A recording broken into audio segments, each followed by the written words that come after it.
Y aquí ya estamos en vivito y coleando. Ya nos viste, mi estimado Venus Rey, ahí en tu Facebook, ahí estamos. Sí, sí, sí, ya, ya, Estamos, ahí ya. estamos. Am, Eres el quinto invitado de esta ocurrencia mía, porque yo dije, vamos a hacer algo, ¿no? Ya es que todo el mundo hace algo y yo no había hecho nada. La verdad es que no se me ocurría qué hacer. Y pues ahora estamos en esto. Ahí estamos ya con 35 personas siguiéndonos.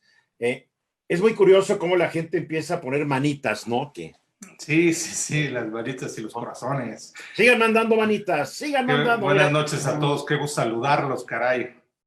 Venus Rey, tuve el placer, el gusto de conocerte ya hace unos años, cuando un queridísimo amigo mutuo, que es Mario Ávila, que es el director de todas las estaciones del interior de Radio Fórmula, gran periodista también, hizo una velada en su casa, ya llegamos y conocí a Venus Rey y la pasamos bomba. Y unos días después te dije, oye, incorpórate al programa, tienes mucho que platicar y mucho que decir. Generalmente toda la gente que está en el programa la has ido conociendo. La mayoría de ellos, te das cuenta, no son periodistas profesionales.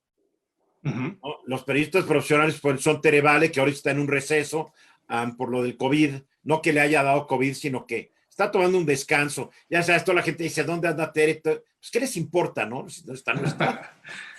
Está bien, Um, sí, no está enferma ni nada. Decidió tomarse unos días. Está Carlos Velasco, es periodista de muchos años. Está Hugo Páez, que es periodista de muchos años. Y pues está Luis Enrique Mercado. Y el resto, pues, son personas como tú, que son, vamos a decir, polifacéticas. Entonces yo como decía, a ver, hoy vamos a platicar con alguien que es músico, es poeta, es fotógrafo, es escritor, es rockero, es palomero, es poeta, o sea, eres una persona, siempre digo, eres una persona muy cercano al ideal de lo que era un hombre del Renacimiento, que tú sabes que Da Vinci, Miguel Ángel, todos estos, pues le hacían de tocho morocho, ¿no? Sí, de todo, de Y, todo, de todo. y tú te acercas mucho a ese ideal. Pues fíjate que a mí, desde que yo era muy chico, pues me gustó, pues me sentí muy atraído por las artes y la Ajá, cultura. Me gustaba mucho leer. En mi casa había pues una nutrida biblioteca. Me gustaba mucho escuchar música y mi papá tenía una buena colección de discos en acetato y de claro. partituras. Entonces, como yo empecé muy joven, o sea, a los 6, 7 años, mi papá me enseñó el ABC de la música. De repente, ya sabiendo leer la música, de repente vi todas esas partituras y todos esos discos y empecé a escuchar y empecé a leer las partituras mientras escuchaba. Y fue algo muy, muy padre. Y desde entonces, así ha sido. Porque, no sé, a veces es que si la gente no tiene contacto con esta música, tal vez en un segundo momento, cuando ya son grandes, ya no lo pueden tener tan fácilmente. Ya se les hace un poco inaccesible. Estamos Por hablando de eso, la música sinfónica, de la de la música de música sala de sinfónica. concierto, que también puede Sí, ser un cuarteto, un dúo, pero sí. estamos hablando de la música que se dice música culta. Exacto, exacto, esa música. Y a mí me gustó mucho. Y yo, no sé, a los 10 años, 11 años que iba en la primaria, pues tenía mis amigos y andábamos ahí jugando y vacilando. A mí me gustaba la buena música. Y la música que escuchaban mis compañeros, pues la verdad es que no me satisfacía en modo alguno. A mí me pasaba lo mismo, porque yo también tuve una mamá que no era una música profesional, mi mamá era pintora, era artista, pero tocaba muy bien el piano y tiene una gran voz. Y también crecí en una casa llena de acetatos y de libros y de pinturas y de un atril, siempre con un cuadro en elaboración. Entonces también yo escuchaba la música clásica y como que te veían raro, ¿no? Sí, sí. Cuate, no Hay está yendo una... a los locos del ritmo, a la música que fuera, ¿no? Y te veían Deja, raro, sí, dudaban hasta tu de masculinidad en esa época.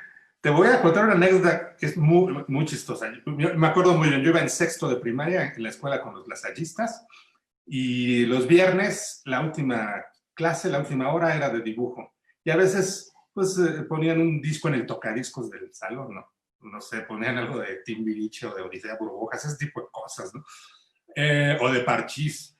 Yo un día le dije al profesor que si podía llevar un disco para escucharlo mientras dibujábamos. Dice, sí, tráelo. Entonces puse un disco de la Deutsche Grammophon, la novena sinfonía con Karajan, esa versión de los años 60 que dicen que Desde el es quizá 1962.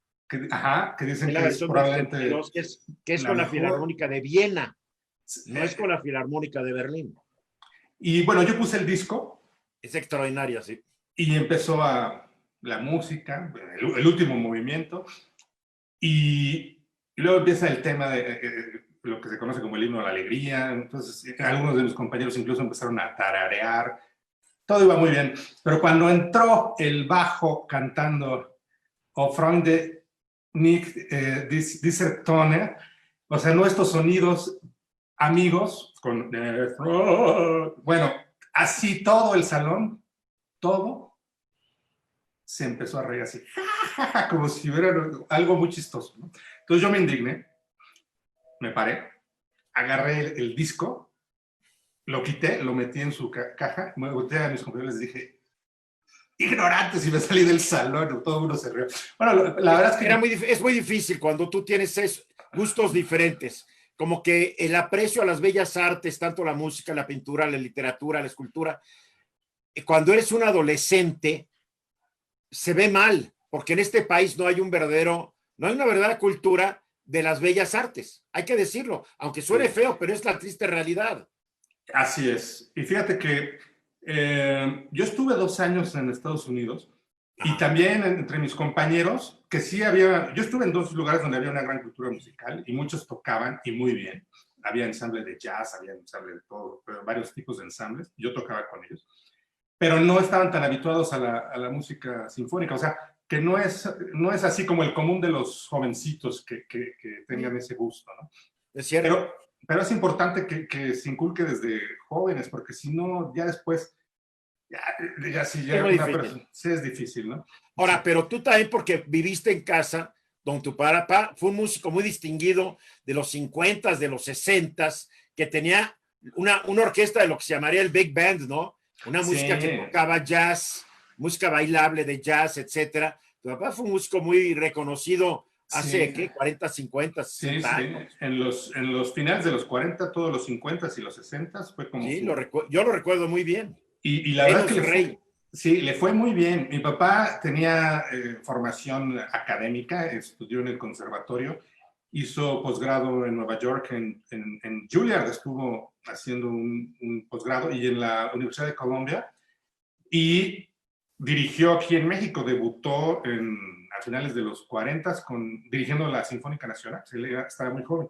Fíjate. Pero de repente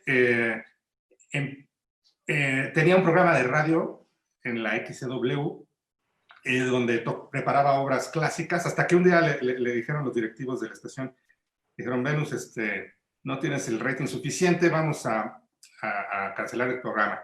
Pero si haces algo de Big Band o de Mambo, esas cosas, podríamos darte un espacio. Entonces mi papá inmediatamente, porque estaba en Estados Unidos, en Nueva York, él tocó con ese tipo de música y la conocía muy bien. Armó su Big Band con los mejores músicos que encontró. Me acuerdo y bueno, era una banda impresionante, ¿no?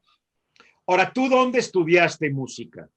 Mira, mi formación empezó en casa. Mi papá me enseñó los rudimentos a los 6, 7 años. Y como vio que me gustó mucho y como notó que tenía cierta afinidad, facilidad con la música, pues me empezó a traer profesores, ¿no? Tuve una profesora de piano, y luego tuve un profesor de piano, y un poquito más adelante tuve un profesor que fue el director del conservatorio, que se llamaba Joaquín Amparán, que era un gran pianista que se había formado en Alemania, y él, digamos que él fue el que me formó musicalmente, la técnica de piano, la teoría de la música, la armonía. La verdad es que casi todo lo que aprendí se puede decir que se lo debo a don Joaquín Amparán, un gran músico. Y o bueno, sea que fue... Sí, dime. Sí, y después todo el tiempo tuve profesores particulares. O sea, se oye medio fifí decirlo, pero pues así fue. Bueno, eres fifí, ¿qué? No se puede negar el origen, ni modo, ¿qué? Venían a la casa y la verdad es que, pues mira, tuve profesores de piano, tuve profesor de violín, tuve profesor de trompeta. Cuando estuve en Estados Unidos, me metí a los programas de música y descubrí un año descubrí la música vocal porque el director del departamento me tomó como su asistente, porque yo podía hacer transcripciones, podía hacer arreglos para el coro, y había un coro padrísimo en la escuela, entonces me decía, a ver, transcribe esto para el coro, y yo tocaba el piano en los ensayos. Entonces eso me abrió las orejas, pero así, Eduardo, en la música coral. Y después, en otro año que estuve en una academia militar, tenía una banda de jazz excelente. Yo tocaba el bajo, entonces tocábamos los jazz standards y tocábamos big band y tocábamos en los bailes de los cadetes, o íbamos a tocar a algunos otros lugares fuera de la escuela. Y la verdad es que fue un gran aprendizaje. Pero ¿dónde aprendiste ya lo que es el arte de la orquestación? Porque tú has compuesto música orquestal y para gran orquesta. Sí. Ahí hay tus discos, son CDs, pero también estás en Spotify, está en tu página y ahí se puede escuchar tu música. Y es una música compleja, no es una música fácil, es una música donde a veces mezclas una gran orquesta con un gran coro, con efectos. ¿Eso no se aprende nada más con un maestro particular o sí? No, yo tuve, fíjate, lo que más aprendí de orquestación fue escuchando y analizando música yo solo.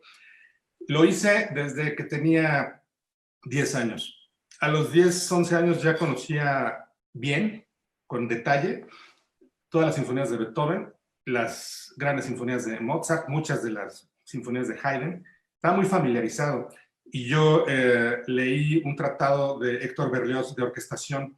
Entonces yo me fijaba cómo, por ejemplo, Beethoven utilizaba las cuerdas, cómo, por ejemplo, los violonchelos los doblaba con los fagotes, cómo hacía las líneas de los alientos. Y todo eso lo estuve analizando durante años. Fueron años y años, se puede decir décadas, porque hasta la fecha lo hago, de escuchar música.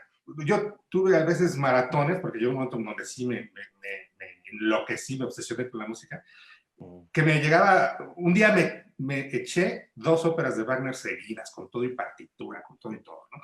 Y entonces, y así fui analizando los compositores, Brahms, Tchaikovsky, luego ya los más del siglo XX, como Stravinsky, como Shostakovich, como Mahler, y bueno, también fui formando mi colección de partituras.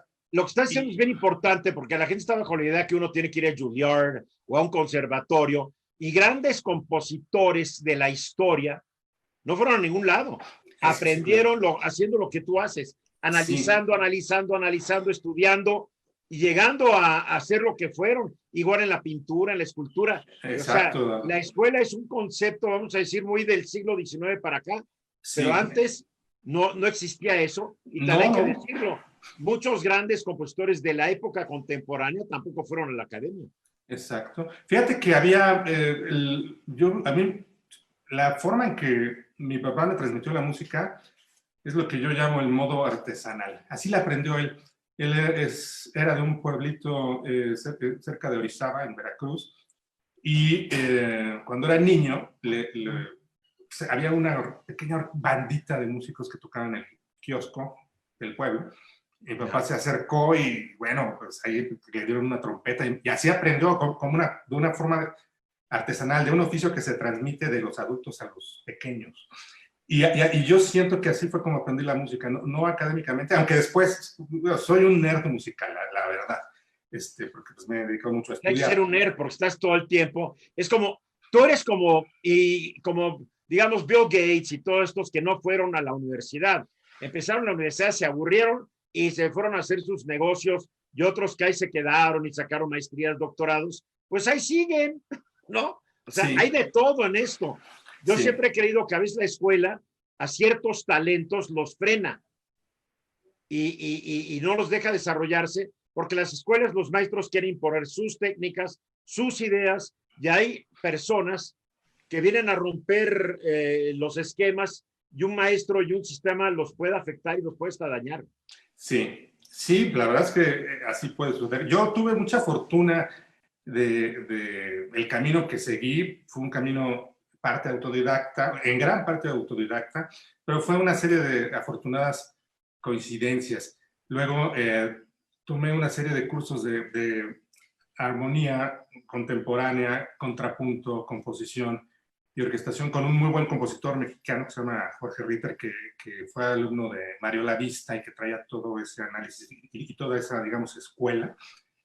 Y así fue como fui puliéndome, afinando mis habilidades de orquestación, y la verdad es que el resultado que hay en ciertas de mis obras, la verdad, yo estoy satisfecho con ese resultado. Cuando he ido a tocar, cuando he ido a la presentación de mis obras en algún otro país, lo primero que me preguntan los músicos o el director o los cantantes me dicen, maestro, ¿usted estudió en Estados Unidos o en Europa? Le digo, no, yo estudié en mi casa, básicamente. En México, claro. En México. Oye, pero ahora, tú eres mexicano, estudiaste en México y paradójicamente tus obras se estrenan y se interpretan fuera de México.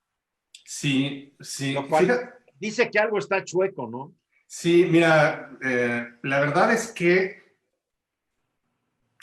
pues sí es triste admitirlo, no es fácil que los directores en México se abran tan fácilmente a tocar a los compositores contemporáneos. Sí tocan el repertorio habitual, ¿no? El repertorio, ya sabes, Moncayo, Revueltas, que son muy buenos. Que son excelentes, pero son excelentes. Hace 80 años, ¿no? 50 Márquez, sí, exacto.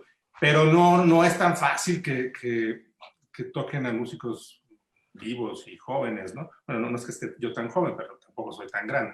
Y no sé, y en mi caso particular, un poco lo que también dificulta la cosa es que luego escribo en formatos muy, muy grandes. Tengo obras que necesitas 200 personas para tocarlas. Entonces, se pueden tocar una vez, 2 veces, pero así tocarlas cada rato resulta un poco más difícil.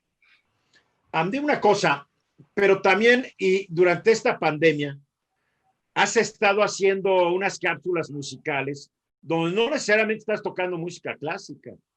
Sí, es que mira, también, mira, como decía Leonard Bernstein, dice, hay 2 tipos de música, la buena música y la que no es buena música. La buena y la mala, de acuerdo. Exacto. Entonces, en la música popular hay muy buena música. Por ejemplo, el jazz, el blues, hay un rock de muy buena factura. Oye, hasta hay country music excelente, sí. Hay boleros que son extraordinarios, sí. Hay salsas, hay música tropical que wow, ¿no? Hay ciertos mamos de Pérez Prado. Sí, digo, hay de todo, hay muy buenas cosas. Me gusta mucho la música tropical, es una gran riqueza rítmica y es, o sea, rítmicamente no cualquiera. Yo he visto, tengo un amigo que es ruso, es pianista, es muy bueno, entonces un día íbamos a tocar un tumbao salsero, entonces él empezó a tocar el tumbao y le decía, te sale como si estuvieras tocando a Rachmaninoff, ¿no? Mueve las pompis, hazle así, sí, no tiene. Oye, ajá. Deja de dar el WhatsApp porque no lo he dado, 55-268-3963, ahí lo pueden ver, ahí está en mi letrero improvisado, 55-268-3963, para que la gente mande preguntas, etcétera, porque tenemos muchas en el feed aquí de ¿cómo se llama?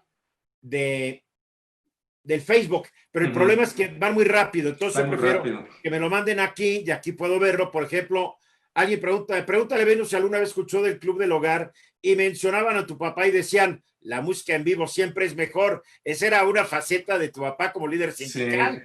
Es que sí, claro, en el Club del Hogar mi papá fue durante mucho tiempo como la orquesta del programa. Entonces, siempre Madaleno y el Daniel Caraz.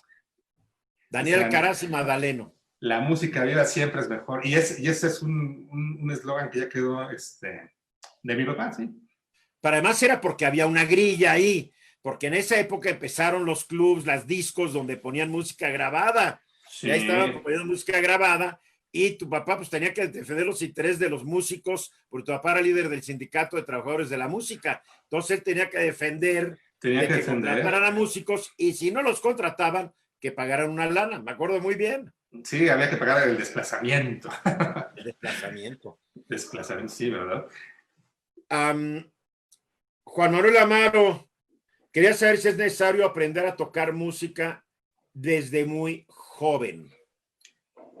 Sí, lo mejor es empezar muy joven. Sí, sí hay gente que empezó más tarde, a los 14, 15 años, y llega a tocar muy muy bien. joven eso. Yo creo que Pero, él pregunta, a ver, si tengo 40, 50, 60 años, ¿puedo aprender a tocar piano? Sí puedes, sí pero puede, llegar a esa destreza. le va a costar un poquito más ese trabajo, pero sí se podría. Ahora, fíjate que ha habido grandes compositores que eran muy malos instrumentistas. Por ejemplo, Wagner tocaba muy mal el piano, ¿no? Y se reían de él, pero pues componía maravillosamente. Otro era Berlioz, que ni siquiera sabía tocar el piano, entonces él orquestaba con una guitarra, con sus 6 cuerditas iba orquestando. Rossini Bueno, y tampoco. En México tenemos el caso de José Alfredo Jiménez, que Sí, no sabía leer ni escribir música. Y ve las canciones, como que las empezaba a chiflar o no sé qué, y tenía un cuate que ahí las ponía en pauta y ve, salían. Sí.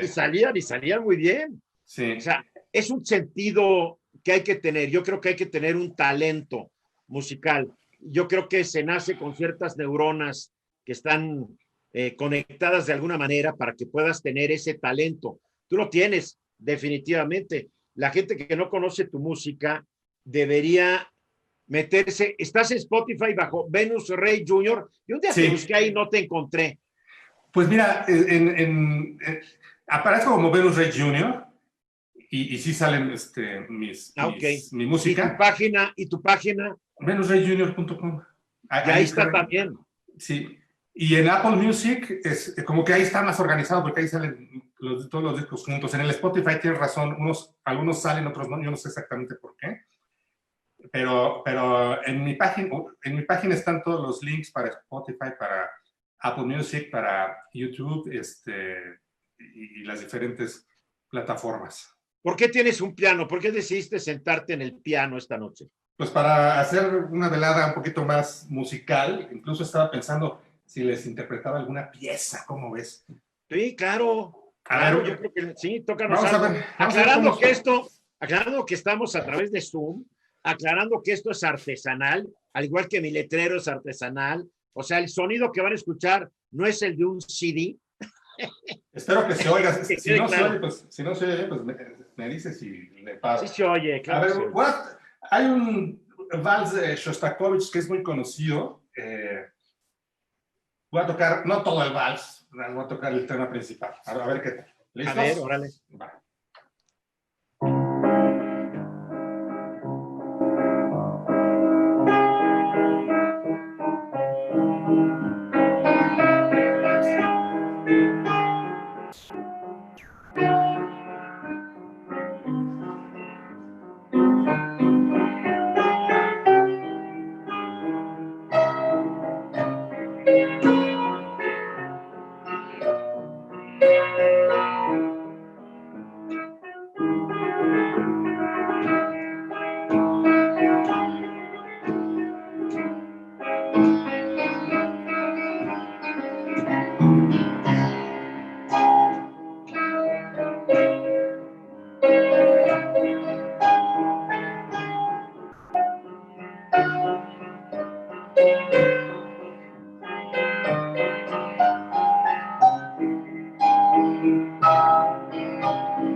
Esta es la versión de piano, porque la versión orquestal es extraordinaria. Sí, es preciosa. Sí, este es un arreglo de piano que hizo el mismo Shostakovich.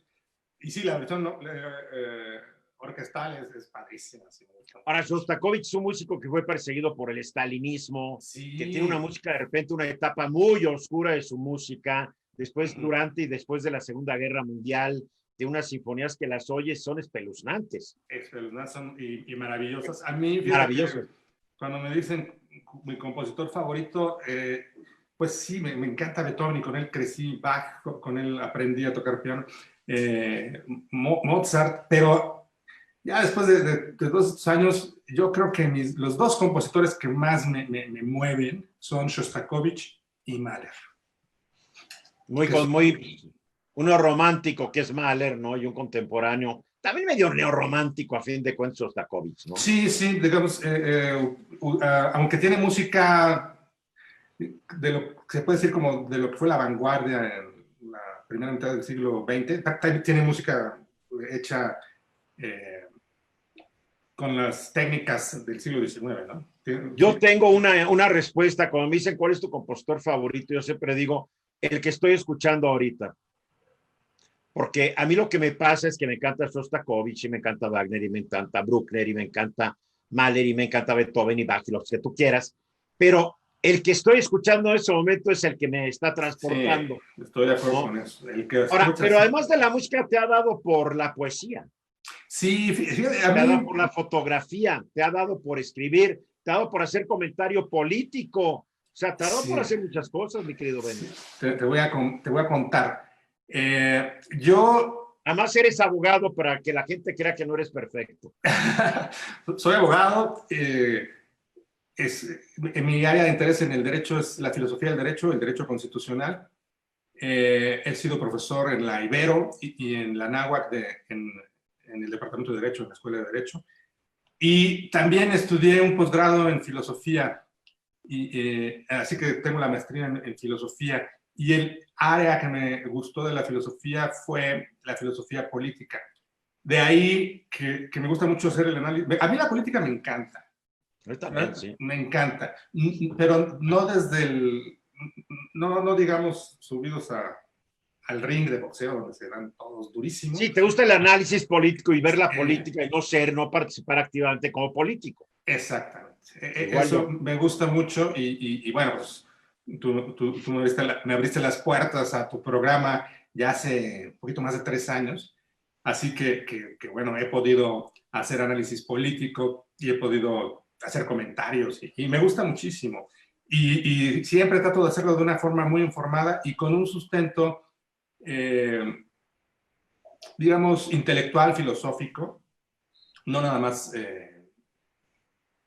así, sino hacerlo muy seriamente como lo haces tú y como lo hacen algunos periodistas, con profundidad, con seriedad y dándole el clavo, ¿no? Hay que ser muy fríos al hacer el análisis, porque otros, dentro del programa hay personas que hacen el análisis, pero basado en la emoción pura. Sí. Y a la gente le gusta ese tipo de análisis con base en la emoción pura, pero eso no es análisis, eso es una opinión. Si la gente le gusta, piensa igual que yo, eso es lo que lo hace, pero es más difícil hacer un análisis frío, porque te metes en problemas, tú te has metido en problemas, yo también, porque lo que está bien del actual gobierno, si dices, está bien, te mentan la madre. Y si dices, esto está mal, te mentan la madre. Lo más fácil es decir, todo está mal, entonces agarras tus seguidores fanáticos, o todo está bien y agarras tus seguidores fanáticos. Pero ni tú ni yo, por lo menos ni tú ni yo, no estamos para agarrar seguidores fanáticos. Tal vez tener pocos seguidores que compartan lo que es el análisis frío. No perseguimos ni tú ni yo quedar bien con nadie, más que con nuestras propias ideas y principios, ¿no? Así es, Eduardo. Y como tú dices, a veces la gente es muy visceral. Y la gente, cuando escucha un comentario, cuando lee un artículo, quiere escuchar lo que él piensa. Si escucha algo diferente, entonces le mienta la madre al articulista. Sí. A veces me hace muy curioso porque los que adoran al actual gobierno dicen que los opositores son lo peor y que son los más agresivos. Y los opositores dicen que los que adoran al gobierno son los peores y más agresivos. Pero si los ves, en realidad son igualmente agresivos los dos. O sea, tú ves de los dos lados, ves ya la agresión al límite, ¿no? Es que el líder de los que están a favor del gobierno, el propio presidente, es muy duro y muy agresivo contra sus opositores. Y tiene todo el derecho de serlo, ¿eh? Pero tal vez como presidente debería ser más moderado, pero tiene todo el derecho de hacerlo. Y los enemigos, los que a él no le gusta decir que tiene enemigos, sino adversarios, son igual de agresivos, no nos hagamos. Sí, Entonces, totalmente. el presidente es bravo para meterse a los trancas, no nos hagamos guacos. Y Sí, de repente exagera y de repente dice cosas que no son ciertas, pero lo mismo hacen sus opositores. La política es un juego sucio. Alguien una vez dijo que la política, el mejor lugar donde se ejerce la política es en los congresos donde se hacen las leyes. Y alguien dijo que un gran analista, no me acuerdo cuál era su nombre, creo que un inglés dijo que ver cómo se hacen las leyes es ver cómo se hacen las salchichas. Porque cuando tú ves cómo se hacen las salchichas, meten todos los desperdicios del animalito y te dan la salchicha y tú te la comes. ¡Qué rico! Pero si supieras lo que trae la salchicha, no la tocabas. Así son las leyes. Todos los acuerdos, las componendas, los intereses. Así es, así ha sido y así será, porque es parte de nuestra naturaleza. Claro, y nadie da paso sin guarache de todos los partidos, ¿eh? O sea, si ceden en algo es porque están obteniendo otra cosa. Nadie lo hace porque por caridad. Es la lucha por el poder. Por el poder. Punto. La política es la lucha por el poder. Por y ahorita el que ganó es un hombre que la estuvo luchando 20 años, 18 años, y la logró. La logró y la logró con contundencia, la verdad. Porque Sí, luego yo he escuchado a personas que dicen, no, que ya se salga el presidente. A ver, momento, el presidente tiene un gran apoyo popular, no se puede salir. Además, no se debe salir porque él fue electo para un periodo. Él se la debe. ¿Sabes a quién le debe él no irse? A los que votaron por él. Él no tiene por qué responder a los que dicen que se vaya. ¿Por qué? Pues no votaron por él para empezar. Pero ¿sabes lo que me preocupa de esto de que se vaya? Que demuestra la poca vocación democrática. Por ahí hay un hispanista, expriista, que no sé, Gilberto, no sé qué, que es el líder de este grupo, Frena. Bueno, este señor dice es que hay que recuperar la democracia. Pues es un payaso. La democracia se ejerció el 1 de julio del 2018. Ganó por amplio margen el presidente. Sí. Y los que perdieron se tienen que aguantar. Tú hoy en el programa hiciste un análisis extraordinario de la magnitud de la victoria de Andrés Manuel López Obrador. Porque fíjate que la gente que no quiere a Andrés Manuel dice que la representación de Morena en el Congreso es exagerada y que tampoco para nada ganó por mucho. No, aplastó. Él obtuvo un poco más del 53% de los votos. 53.1. Y en el Congreso, él obtuvo, y digo él, no los candidatos, porque los candidatos sin él no eran nada, y nadie los conocía, nadie hubiera votado por ellos. Todos se pusieron en sus propagandas, se pusieron la foto de AMLO. Bueno, era la foto de AMLO de este tamaño y la del candidato a diputado senador de este tamañito. Así que digamos, la victoria de AMLO en el Congreso no es de los candidatos, es de él. Y ahí la victoria fue mucho más aplastante que en la elección presidencial. Por ejemplo, de las 32 entidades federativas, las fórmulas para senadores de Morena ganaron en 24 estados. Eso es el 75% de las entidades federativas. Por mayoría, los senadores de mayoría relativa. Porque los que hoy hay en el PAN y en el del PRI y los que quedan en el PRD, llegaron la mayoría por la lista famosa o por ser de segunda mayoría. No ganaron. Exacto. Y esto a veces la gente no lo ve, pero que se ponga a pensar la gente que de 32 ganes 24, eso es ganar por el 75%. Y eso es mucho más que ganar por el 53%. Y ese triunfo es de él. Y lo mismo en los diputados, porque de los 300 distritos con mayoría relativa, los uninominales, ganó 228. Eso es el 72% de los distritos electorales. O sea, el sustento popular del presidente es innegable y lo tiene. Yo he visto las encuestas, tú mismo en esta semana, en tu programa y en tus artículos comentabas que la persona de AMLO en las encuestas sigue con la opinión favorable, aunque en diversos rubros de su gobierno no esté aprobado. Pero es muy curioso, la gente lo reprueba en su lucha contra la delincuencia, con su manejo de la pandemia, con la lucha contra la corrupción, la economía, ni te digo, reprobado. Pero él está aprobado. Lo que yo estoy pensando es que la gente a él lo ve como una persona bien intencionada, honesto, que quiere cambiar al país. se dan cuenta que no se puede, porque es muy difícil, porque hay muchas fuerzas en su contra y porque la pandemia vino a pegarle más a una economía que la verdad se estaba manejando mal, etcétera, etcétera. La pandemia se ha manejado con las patas, pero al presidente lo ven como un hombre que quiere hacer las cosas, pero que no puede. Pero entonces le dan esa palomita por la intención y no por los Sí, resultados. digamos Fíjate qué que, importante. y es muy curioso, la verdad, es muy interesante, es un fenómeno que yo no había visto en las administraciones pasadas.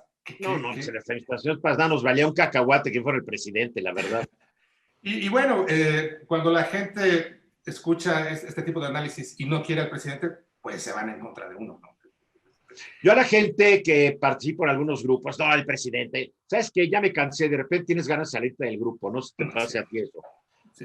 Se vuelve muy aburrido porque creen que van a cambiar el país retransmitiendo lo que alguien les mandó, que a veces es una total mentira, pero en fin.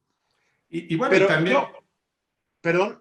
sí, te iba a decir que sí, o sea, eso es indiscutible, que tiene, que a la fecha sigue teniendo un gran sustento y apoyo popular, pero también en el análisis que he hecho y las proyecciones que he visto para el tema económico, me doy cuenta que probablemente su plan para salir de la crisis no sea el mejor plan. Y también eso, Oye, no es un plan para salir. A fin de cuentas, sí, el país no va a salir, nos vamos a pasar todo el sexenio abajo de como estábamos en el 2018. sí, Y ya no íbamos bien, porque el último año de Peña Nieto ya fue un desastre económico. sí, Pero en fin, sí. pero es la fascinación de la política sin estar metido en la política y más importante, creo, sin tener intereses políticos. A mí de repente salen estas listas de la gente que recibió tanto en Pemex y tanto aquí, y me dicen, oye, ¿no estás en la lista? Pues sí, no, pues yo no estoy en la lista, ¿no? A ver, dime una cosa, también te da por ser poeta y poeta erótico. Tú Sí, hiciste el Eduardo. valor de invitarme a presentar un libro tuyo, creo que fue el tercero ya de poesía erótica, fue muy divertido el evento, de repente había Sí. gente que estaba medio incómoda. Pues mira, a mí ¿Por qué cuestión, poesía erótica? la ¿Quieres cuestión muy de, cachondón o qué? el erotismo siempre ha sido uno de mis temas de interés. No tanto así que desde niño, no, obviamente, no, pero digamos ya de joven y de, no sé, mis 20, mis 30, mis 40 y ahora que inicio mis 50, siempre se me hace un tema fascinante. Y yo como concibo el erotismo es la manifestación de la sexualidad humana en las artes o una manifestación estética de la sexualidad humana. Para mí eso es el erotismo. Y ¿Cuál es como la me gusta... diferencia entre erotismo y pornografía? Una de las preguntas que se hicieron ese día en la Sí, presentación de tu libro, porque para yo, mucha gente algo erótico es pornográfico. sí, sí. Mira, yo pienso que la pornografía es la sexualidad burda, incluso morbosa, eh, y no artística. Es algo incluso rudo, incluso no es agradable, ¿no? Cuando la pornografía no es arte. En cambio, el erotismo, una novela erótica, un poema erótico, una escultura erótica, un cuadro erótico, ya estamos hablando de una manifestación estética. Sí, una fotografía. Creo que la mejor manera de darse cuenta de una fotografía entre pornográfica y erótica, la fotografía es tal vez lo que mejor puede hacer esa diferenciación, ¿no? Sí, sí. Tu libro trae Entonces, muy buenas fotos al respecto. sí, fíjate que mi gusto por la fotografía, ahí sí te puedo decir, soy amateur, ¿no? O sea, la verdad, he tomado fotos y me he atrevido a publicar algunas, pero lo hago como diletante, vamos a decirlo así. Pero conozco fotógrafos muy buenos y he aprendido de ellos y hemos tenido talleres de desnudo artístico y tomamos fotos y nos subimos a edificios o nos vamos a jardines y hacemos cosas con la fotografía y es padrísimo, la verdad es un mundo, vaya, es un mundo que no te lo acabas, es fascinante. No te lo acabas, cierto. Oye, dime una cosa. La gente pregunta, ¿cuál es el instrumento para ti el más difícil de aprender? Mira, para mí, para ti como compositor, que tienes que estar pensando cuando compones, ¿cuál es la definición? Yo una vez leí un tratado de orquestación de Rimsky-Korsakov, y él decía que un compositor siempre tiene que componer pensando en las habilidades de los ejecutantes comunes y corrientes de una orquesta. No, o sea, no te pones a pensar en la filarmónica de Berlín o cosas así. Tienes que pensar en una orquesta que no es puro virtuoso, sino talachero, ¿no? Sí. Pero ¿cuál es el más difícil? Pues mira, yo pienso que los instrumentos donde el instrumentista tiene que dar la afinación serían los más difíciles. Por ejemplo, en el violín, no tiene lo que se llama los trastes, los frets, ¿sí?, en inglés. Como una guitarra, sí. Entonces, el violinista es el que da la afinación. Al mismo tiempo que da la afinación, le está dando el sonido con la cuerda. Y es toda una coordinación. A mí los instrumentos de cuerda en ese sentido se me hacen complejos, ¿no? ¿No será el más difícil tal vez el órgano tipo... el órgano que tiene pedales y el órgano que tiene no sé cuántos registros? Manejar uno de esos... No más lo ves y pobres loco. Manejar uno de esos, vamos a decir, armatostres, porque son... Fíjate qué bueno que es. En una de las escuelas que estuve en Estados Unidos, antes había sido un seminario para jesuitas, allá en Oregon, en las montañas, ¿no? Y tenían un órgano, tenían una capilla muy bonita y tenían un órgano. Y el órgano pues, tenía varios manuales o teclados y tenía pedales. Entonces, claro, a mí me daban chance de subirme a donde estaba. Qué divertido, qué divertido. Y lo prendías y una de tubos.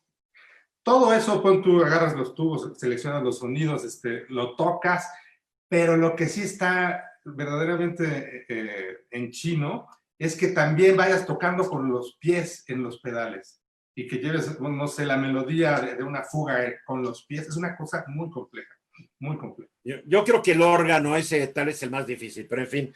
A ver, apenas empezamos a hablar de política y la gente empieza. Y cuando hablas de arte, como que no.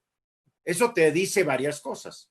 Pero en fin, Manuel Mondragón dice, Eduardo, cuando el presidente perdió las 2 elecciones anteriores, ¿respetó los resultados? El presidente no parece tener vocación democrática. A los órganos autónomos ha hecho todo por debilitarlos y desaparecerlos. A los gobernadores cada vez que puede les pega, siempre y cuando no sean de su partido. A los empresarios los ve como sus enemigos, su lenguaje es más riguroso que con los delincuentes.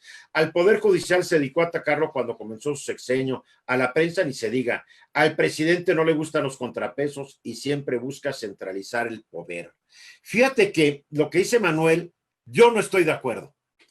Yo no estoy de acuerdo. Y rápidamente doy mi opinión para que tú des la tuya. A ver, cuando perdió las 2 elecciones anteriores, se aguantó cuando perdió la del 2012.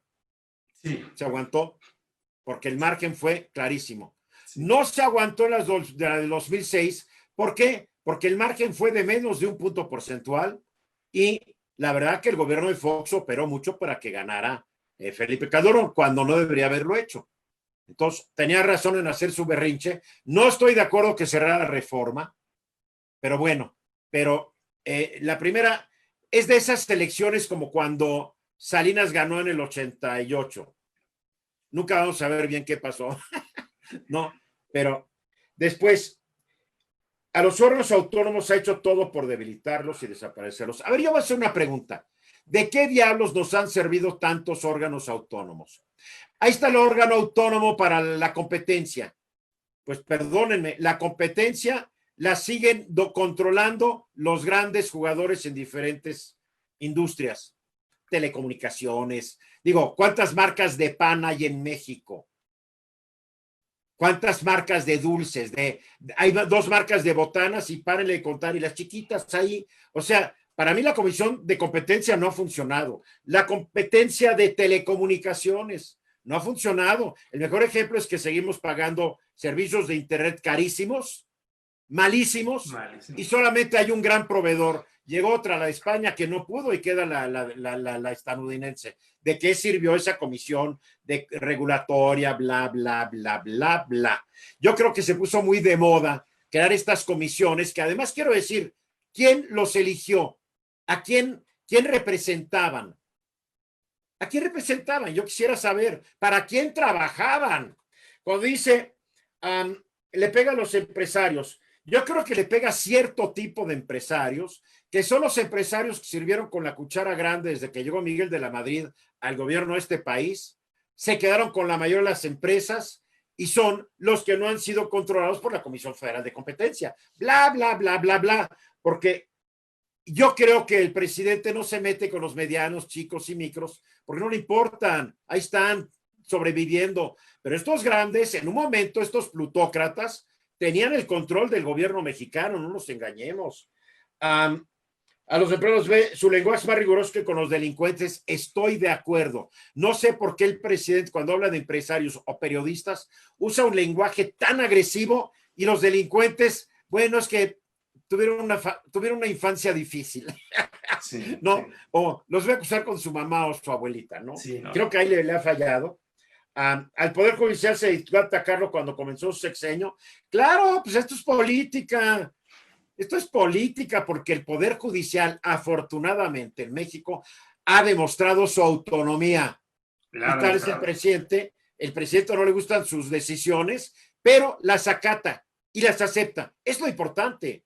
O nos vamos a ir a como otros países donde mandan a la tropa a arrestar a los jueces, ¿no? Sí, no. Al presidente no le gustan los contrapesos. A ningún presidente le gustan los contrapesos, querido Manuel Mondragón. ¿Tú crees que a los presidentes del PRI les gustaban los contrapesos? No había contrapesos. ¿Tú crees que a los del PAN les gustaban? Para nada, por favor. Y aquí en todos lados, ¿eh?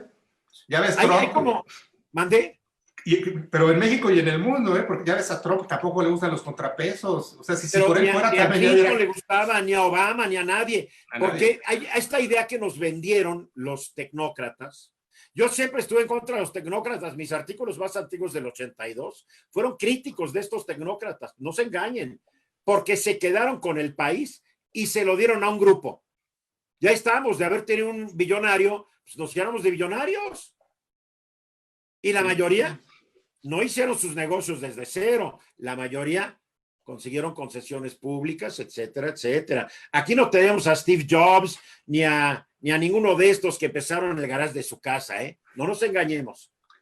Así es. No sé qué opines, tal vez estás no de acuerdo conmigo. No, mira, en parte estoy de acuerdo. Yo pienso que el presidente, como cualquier persona, tiene puntos favorables y tiene áreas de oportunidad, por decirlo de algún modo. Su gobierno así es. O sea, no podemos decir como, no sé, porque él tiene gente que le aplaude todo, como John Ackerman, que le aplaude todo. John Ackerman, que ahora la gente dice, los que le van a John Ackerman, se les olvida que estudió en una universidad que la colegiatura anual es de $75,000. O sea que los papitos de Ackerman, cuando lo mandaron al niño a la escuela, se gastaron mínimo de $300,000 para educar al niño, que además vino a México, se ostenta como maestro, como doctor, pero un morenista dice que no encuentra dentro de la dirección de profesiones los títulos de Ackerman. Mira nada más. No cuando hay gente como Ackerman, y hay muchos, no es el único, que dicen cosas como que el presidente es un gran científico, por favor. No es el presidente de científico, tiene lo que yo de concertista de piano, así te lo digo. O cuando dicen, no, es que Juárez ya se quedó chiquito junto a Andrés Manuel. Cuando se dice ese tipo de cosas se pierde toda objetividad y ya no le puedes creer mucho a esa persona. Pero también cuando lo critican se pierde la objetividad. Si lo criticas sin fundamentos y de forma visceral y no a sus acciones, sino a su persona, entonces no tiene objetividad y no puedes creerle a esa persona.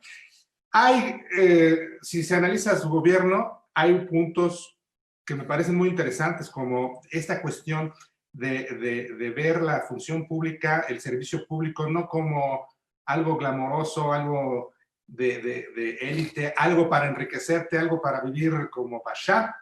Creo que eso me gusta mucho, un gobierno austero. Claro, se le pasa la mano y a veces no tienen ni tinta para las impresoras, ¿no? Sí, se le pasa la mano, pero a los otros se les pasó la mano del otro lado. En la robadera. Oye, mira, ahora que va a ir la siguiente semana a Washington con Trump, a ver, se va a ir en un avión comercial, a lo mejor va con 3, 4 personas, pero Peña Nieto va con el secretario de Relaciones Exteriores, va con la secretaria de Economía y creo que alguien más. Cuando Peña Nieto se iba a Francia, se iba al Reino Unido, se llevaba su avión y llevaba a 250 personas, invitados, empresarios, gente, No, actores. mira, llevaba como a 20, 30 invitados, pero atrás, en el gallinero del avión, llevaba 100 periodistas para que escribieran sobre las maravillas del viaje del presidente a México, donde en el país que visitaba ni quien se enterara. Y todo con cargo al erario, ¿no? Entonces, Todo con cargo a tus impuestos y a los míos. yo eso lo veo muy bien, eso la verdad es que lo veo muy bien. Los gobernantes no son payas o marajás, los gobernantes aquí en México son servidores, son nuestros empleados y deben Son ser, nuestros empleados. por naturaleza, austeros, sobrios, sensatos y humildes. Si no, Mira, si no cuando mejor que se sean otra cosa. Si quieren ganar mucho dinero, pues que sean empresarios, que hagan grandes negocios, que hagan grandes empresas. Pero no en el Correcto, gobierno, no en el gobierno. correcto. Esa Estoy de actitud acuerdo. me gusta de este gobierno. A mí también. Hay puntos donde no se han dado los resultados. Todavía no acaba el sexenio, ya queda menos. O sea, ya se fue una cuarta parte. Si fuera un partido de fútbol americano, ya estamos en el segundo cuarto. Y todavía hay rezagos, sobre todo en la cuestión de seguridad pública, que es un cáncer que ha lacerado al país desde mucho La tiempo. economía es un desastre, no se va a recuperar en Economía. 4 años, la economía, y la lucha contra el COVID ha sido un desastre. Hoy ya nos estamos acercando a los 30,000 muertos, ya dejamos atrás a España, yo creo que mañana o pasado vamos a dejar atrás a Francia. Ha sido, porque está en manos, ya lo dije, de unos charlatanes. Sí, sí, sí. A ver, nos manda un mensaje, pues no tengo su nombre, creo, no me lo ha pasado, bueno. Él dice, siempre relacionado a los pianistas con la poesía erótica. Yo puedo ver un mundo de imágenes y nunca saber lo que el pianista ve mientras toca. Pues tiene mucha razón. Eso de tocar. ¿Cómo qué pieza erótica? A ver. Pues ahí, yo creo que hay. Mira, deja tocar un fragmento esta es una de Beethoven. No toda, un fragmento pequeño. A porque ver. Tiene o sea, creo que hasta es parte del soundtrack de Las 50 sombras de Grey, creo, ¿eh?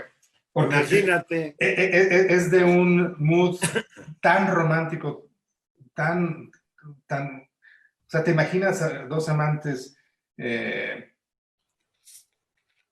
muy enamorados, ¿no? Un fragmentito, ahí va, de la sonata Quasi una fantasía.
Pues no se escucha como con un CD, pero se aprecia la música. Este tipo era un genio, ¿no? Era O un sea, genio. ¿a qué se le ocurría? Por la época en que él vivió, donde todo era influencia de la música clásica, así ya, y él rompe todos los... Sí, la armonía, esta pieza debe ser como de 1800.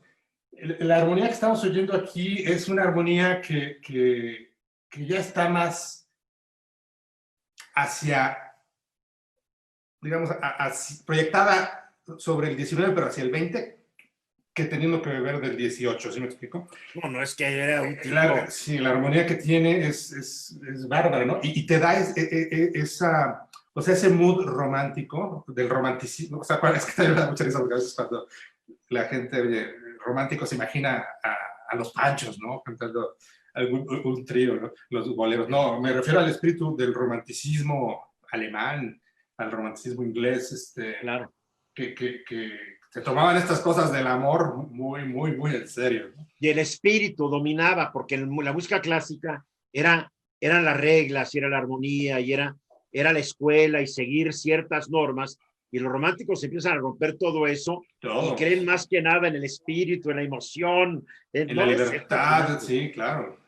A ver, me habla alguien que hace mal Venus Rey, es un estuche de monerías. ¿Qué opinamos del pleito Ciro Gómez Leiva contra Epigmenio Ibarra? Yo no sabía que estuvieran peleados. Pues ahí se traen un merequetengue, pero pues... Digo, lo que pasa es que, mira, Epigmenio es de esas personas que han perdido toda la objetividad. Y a que ver, pero a fin de cuentas, ha perdido la objetividad y más que nada lo vamos a decir porque no estamos de acuerdo con él. Pero la gente que está de acuerdo con él dice que es bien objetivo. Cuando tú hablas y están de acuerdo contigo, dicen que eres objetivo. Están de acuerdo contigo, eres un subjetivo, si no estás de acuerdo. Digo, a mí no me gusta Epigmenio Ibarra, esa forma de crear toda una superfigura del presidente, ¿no? Esa serie de entrevistas que son muy divertidas, la verdad, porque el presidente nos da unos tours por Palacio Nacional, son muy divertidas, ¿no? El día que se subió a la silla para ver a la silla y mire, lo criticaban por subirse a la silla. Bueno, yo creo que yo me he subido a las sillas en mi casa también. Pero la verdad es que se ve muy lambiscón Epigmenio Ibarra. No, le hace preguntas sabiendo cuál va a ser la respuesta. Y fíjate... ¿Es verdad que te gusta la música? ¿Ya sabes? No, ¿Es verdad que tocar el piano es bien padre? No, y fíjate que cuando hace este tipo de preguntas que en realidad no son preguntas, sino son declaraciones o elogios. Son afirmaciones para que el presidente ahí se agarre y siga. Sí. O sea, sí. pero Epigmenio no es un periodista, Epigmenio es un productor de telenovelas. Sí. Es lo que es, bueno, le dio por serlo, porque ahora con las redes sociales ya cualquiera es periodista, cualquiera opina. Yo vi un documental muy interesante en Deutsche Welle, el canal alemán, donde habla de cómo el Internet y todo esto está creando una democracia de ilusos, una democracia de ingenuos, que en las redes sociales lo único que leen es lo que creen, que están de acuerdo ellos con lo que leen o escuchan. Entonces ya no hay análisis, ya no hay reflexión. Entonces esto lo aprovechan muy bien con esta serie de 4 documentales que hicieron, porque la gente queda enamorada. A mí se me hacen divertidos, pero pues no me va a cambiar la forma en que pienso en muchas cosas, tal vez en otras sí, pero vale la pena este documental. Lo voy a subir a mi red de Twitter y a todo el grupo del programa, porque en serio habla una democracia de ingenuos que se creen todo. Pues hicieron un análisis muy interesante en Facebook, donde mandaban artículos, donde un título, los 4 primeros renglones era un texto, y a partir del 5º renglón era un texto que no decía nada. Era un idioma inventado. ¿Y sabes qué hacía la gente? Lo reenviaba y lo volvía a enviar y lo volvía a enviar. Sí. Y se dieron cuenta que la gente lee el encabezado, los 4 primeros renglones, esto me gusta, y lo lanzan. Esto es peligrosísimo. Sí, sí. Y te digo, yo, desde mi punto de vista, creo que Epigmenio es, junto con Ackerman, los 2 principales porristas de Andrés Manuel López Obrador. Y yo la verdad es que siempre me tomo con reserva todo lo que dicen. son los principales propagandistas, ¿no? Sí, sí. Nada más que hay que darle más crédito. El Pigmeño es más talentoso que el Filadelfo ¿no? ¿Por qué Sí. digo que es Filadelfo Ackerman? Porque nació en Filadelfia. Mi Filadelfia. mamá era de Saint Paul, Minnesota, pues también era Saint Pauliana. Saint Pauliana, ¿no? claro. Pero siempre me llama la atención que los papás eran o son catedráticos de la muy prestigiada Universidad de Yale, y el niño Ackerman, en vez de ir a Yale, acabó en la UNAM. Capaz de que no lo aceptaron en Yale, no sé, se me hace raro, ¿no? Sí, Aunque si tienes planes, Venus, de presentar en México un concierto como los que has dado en Moscú o Nueva York. sí, ahorita este año ya íbamos a presentar cosas, tanto en México como fuera de México, pero con esto se canceló todo y ahorita está hasta ni siquiera a finales de año estará abierto. Este año está perdido. Así que lo que vayamos a hacer va a ser el siguiente año y yo creo que a partir de la primavera, porque es posible que en el invierno pueda haber un rebrote de Claro, virus. no, mira, hay que Sí, cuidarse, hay que cuidarse. hay que cuidarse, Mira, entonces. está llegando un recado de Francisco Martínez de Teresa.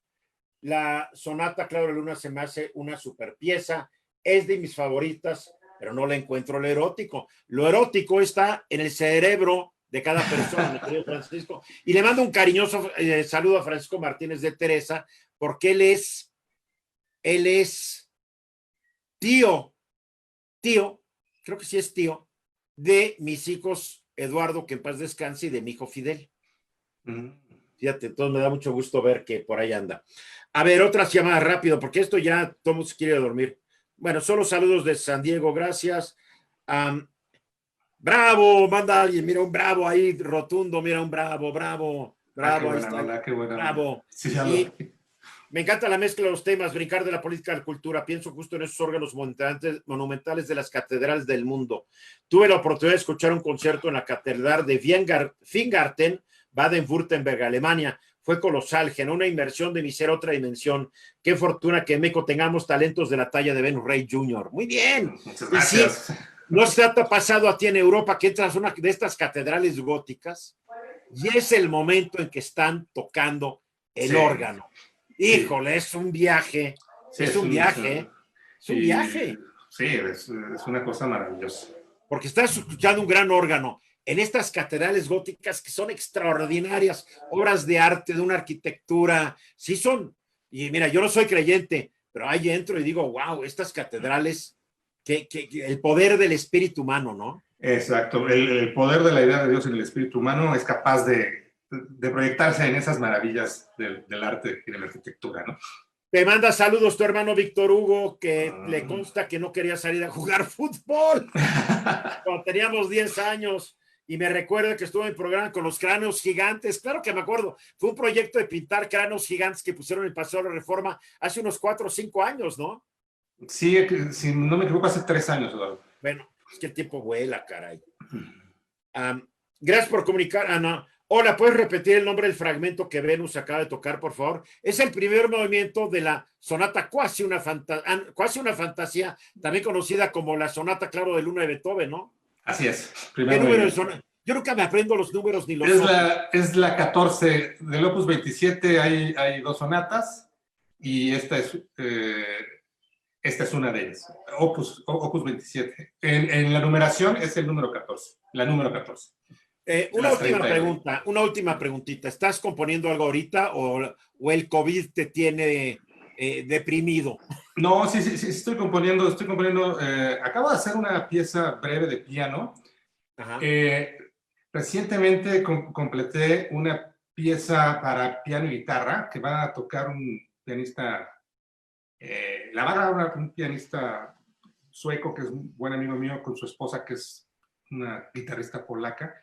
Y estoy haciendo un intercambio artístico con una artista italiana que eso sí va a ser este año, es de lo que se va a pasar el 21. Ella es compositora y es muy buena pianista, pero solo escribe para piano. Entonces el intercambio... ¿Y tú escribes por orquesta? Escribes... Oye, tú tienes unas composiciones, contigo se puede hablar y hablar. Tienes estas que bautizaste como las bajianas mexicanas. Sí. Llevas 5, ¿no? ¿Tienes 5? No, ya llevo 7, Eduardo. Pero yo me quedé en 5, llevas 7. Sí, sí. Pero me encanta porque hace unas combinaciones de instrumentos. Sí, sí. Pues, Yo tuve el privilegio de ir cuando estrenaste en México unas, ¿dónde fue? en el arzobispado, junto a Palacio En Nacional. Ahí me acuerdo. Y era una combinación rarísima de instrumentos. Sí, sí. Era un saxofón soprano, un fagot, piano y una soprano. Y era Pues, extraordinaria, me encantó. Esta que acabo de hacer, que es piano y guitarra, la verdad es que es poco usual, ¿eh? Pero quedó muy padre, les gustó mucho a estos amigos. Pero te decía, el intercambio con la italiana, que escribe padrísimo para piano. Yo voy a orquestar sus piezas de piano y ella va a tocar en un programa la mitad de mi música al piano y con orquesta, y la segunda mitad su música, pero con mis arreglos. Entonces va a estar muy padre eso. Buenísimo. Oye, ¿vas a seguir haciendo palomazos? Porque cada vez que haces palomazos los ponemos en el programa, Sí, en Grupo Fórmula. ¿Cuál es el próximo? Te voy a decir. Además, tu hijo Lucas hizo 2 palomazos. Sí, hizo 2, sí. Yo había pensado no sé, aquí siempre vamos a la política. Cuando López-Gatell decía, ya se acabó en mayo, esto se acaba a finales de mayo, esto se acaba a principios de junio. Llegó un momento en donde suspendí, y con esto de que el semáforo naranja, y que a lo mejor va a ser semáforo verde la siguiente semana. Ya no le puedes creer nada. Y el caso es que yo veo la curva de contagios en ascenso y veo la curva de mortandad en ascenso. He visto las proyecciones y yo sé que esto va para largo, así que he decidido reanudar los palomazos. Este fin de semana voy a grabar 1, 2 o 3, si se puede, y los presentamos el viernes ahí. ¿Con quién los vas a grabar? Hay 3 chicas muy talentosas. No son conocidas, pero son... No importa, el talento se descubre, Venus. Sí, una de ellas es hija de nuestro amigo Mario Ávila. Se llama Emilia. Ay, ¿perdón? Se llama Emilia, la hija de... Es extraordinaria. Es extraordinaria. Es extraordinaria, sí. Toca, una gran compositora, además. ¿Sí? Toca el piano, toca la guitarra, tiene una voz muy aterciopelada, muy, muy padre. Tiene un registro, o sea, a mí es un hit, ella, ¿no? Y vamos a hacer un palomazo. Qué ella es una de las varias chicas con las que vamos a hacer palomazos. Por lo pronto, unos 2 o 3 para tenerlos listos durante la semana. Ahora, vamos a estar muy pendientes. Oye, gracias por estar conmigo en el diálogo de esta noche, mi querido. No, hombre, al contrario, Eduardo, gracias a ti. Pues es todo un placer y todo un gozo platicar. Además, platicamos muy bien. No solamente en el programa, cuando hemos estado platicando en tu casa, que me has invitado, que hemos hablado de arte, de libros, de música, de movimientos artísticos, pues es un placer, Carlos. Además, yo soy un músico frustrado. Yo no tuve la oportunidad de estudiar música, me hubiera gustado, pero pues no se hizo, no se dio. Pero eres un conocedor de música, o sea, tú tienes una cultura musical que ya la quisieran muchos que han ido a conservatorios, ¿no? Oye, te mando un abrazo, te quiero mucho. Muchas gracias, Eduardo, igualmente. Y nos estamos viendo en el programa el próximo viernes. Yo quiero recordarle a la gente que esta entrevista, esta plática, la estoy subiendo también en YouTube. Se está subiendo en YouTube, queda dentro de la memoria del Facebook, pero lo vamos a subir a YouTube y estoy viendo cómo la subimos también a Instagram, pero es que Instagram nos te recibe hasta 60 minutos. Entonces vamos a tener que partirlas para que sean 2 ahí. Pero estamos aprendiendo y lo más importante, yo me estoy divirtiendo mucho. Con público, sin público, yo la paso muy bien porque tengo la oportunidad de hablar con gente fascinante e interesante como tú lo eres, mi querido Venus. Te agradezco muchísimo, Eduardo, la oportunidad de poder platicar con la gente y también te agradezco desde siempre esa invitación que me hiciste hace ya un poco más de 3 años para colaborar contigo todos los viernes en tu programa, que es algo que disfruto muchísimo y que me apasiona hablar de la política y hablar de tantas cosas que tratamos. El tiempo vuela.